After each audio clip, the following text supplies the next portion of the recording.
नमस्कार।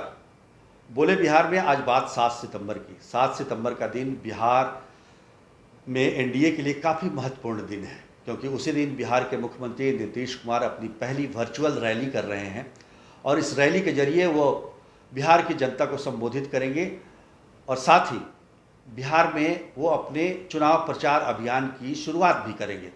तो दूसरी तरफ एनडीए में शामिल एलजेपी के राष्ट्रीय अध्यक्ष चिराग पासवान ने भी 7 सितंबर को ही अपनी पार्टी की संसदीय बोर्ड की बैठक बुलाई है, जिसमें कहा जा रहा है कि बैठक में महत्वपूर्ण निर्णय लिए जा सकते हैं। वो निर्णय क्या होंगे वो तो बैठक के बाद पता चलेगा, लेकिन ये बैठक क्यों बुलाई गई है इसके बारे में हम लोग चर्चा कर सकते हैं। और ये सब लोग जानते हैं, क्योंकि जिस तरीके से एनडीए में, ख़ासतौर पर बिहार के एनडीए में बीजेपी, जेडीयू और एलजेपी के बीच सीटों का बंटवारा अभी नहीं हुआ है और एनडीए में ख़ासतौर पर जेडीयू और एलजेपी के रिश्ते भी अच्छे नहीं दिख रहे हैं।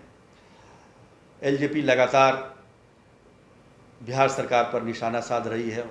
राष्ट्रीय अध्यक्ष चिराग पासवान मुख्यमंत्री नीतीश कुमार के कार्यकलापों पर उंगली भी उठाते रहे हैं, चाहे वो कोरोना हो, चाहे वो बाढ़ का मसला हो, चाहे वो कानून व्यवस्था का मसला हो। तो ये तमाम बातें हो ही रही थी कि इसी बीच जीतन राम मांझी भी एनडीए में शामिल हो जाते हैं। हालांकि एलजेपी का कहना है कि जीतन राम मांझी अभी एनडीए में शामिल नहीं है, क्योंकि गठबंधन में अभी इस पर कोई चर्चा नहीं हुई है और इसकी कोई औपचारिक घोषणा नहीं हुई है।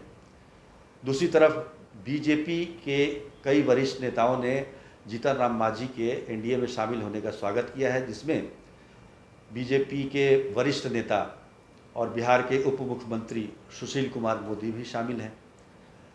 हालांकि मांझी ने भी कहा कि वो जेडीयू के साथ जा रहे हैं।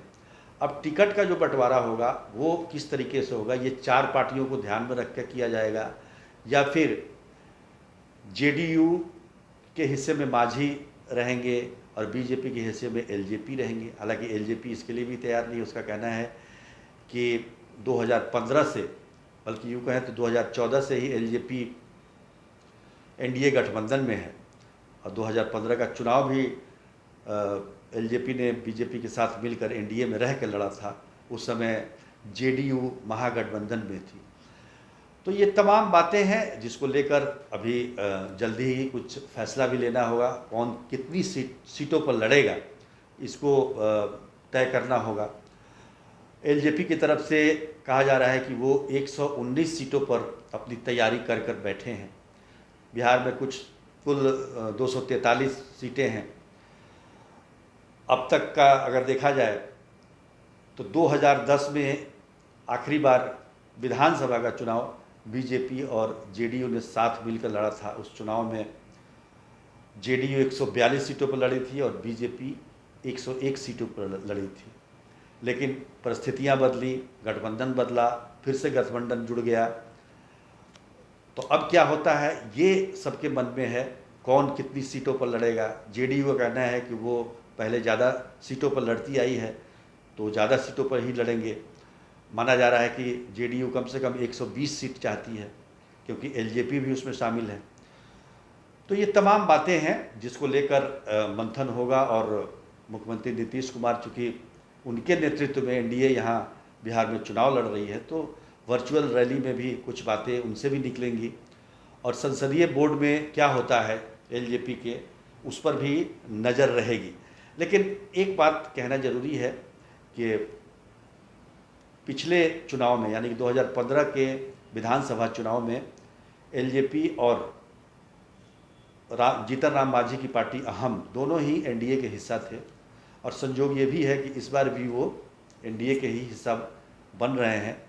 हालांकि कुछ दिनों के लिए, कुछ सालों के लिए जीतन राम मांझी महागठबंधन में शामिल हो गए थे।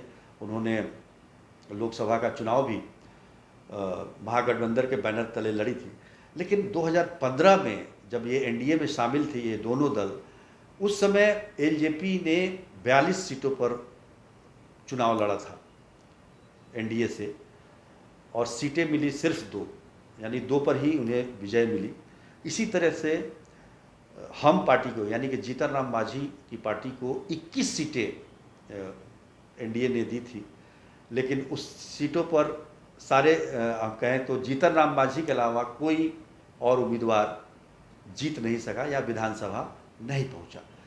तो ये तमाम बातों को भी ध्यान में रखते हुए जेडीयू